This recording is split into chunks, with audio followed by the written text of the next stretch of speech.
Pour Europe 1. 13h11 au lendemain de l'incendie de l'église de l'Immaculée Conception à Saint-Omer dans le Pas-de-Calais. Le feu a été maîtrisé, mais il a provoqué l'effondrement du clocher et de la voûte de cet édifice du 19e siècle. Et un suspect est en garde à vue depuis hier soir.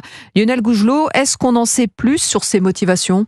Eh bien écoutez, à ce stade, elle reste encore floue. Ce que l'on sait, c'est que ce suspect est un marginal de 39 ans, originaire de la région de Boulogne-sur-Mer, vivant en foyer, avec des antécédents de pyromane, déjà condamné pour incendie d'un édifice religieux. Son audition en garde à vue se poursuit, et 24 heures après l'incendie qui a ravagé la toiture de cette église, la gardienne, Monique Capel, n'est pas vraiment étonnée de son origine criminelle. Non, je ne suis pas surprise du tout, parce que l'église étant refaite en entier il y a 6 ans maintenant, toute neuve, ça ne pouvait pas être autrement, malheureusement. On ne pouvait pas avoir de court-circuit, il n'y avait pas de bougies de reste allumées, puisque tous les soirs, quand je ferme l'église, j'éteins les bougies par sécurité. Donc ça ne pouvait pas venir de bougies non plus, c'était pas possible. Dans ce quartier des faubourgs de Saint-Omer, de nombreux fidèles, choqués, bouleversés, viennent depuis hier constater les dégâts provoqués par les flammes. Le curé de la paroisse, Sébastien Roussel, tente comme il peut de les réconforter avec des sentiments partagés. De la colère, je ne serais peut-être pas jusque-là. De l'incompréhension, oui. Une vive émotion, bien sûr. Après, nous, dans notre foi, on a le pardon chrétien. Donc c'est aussi,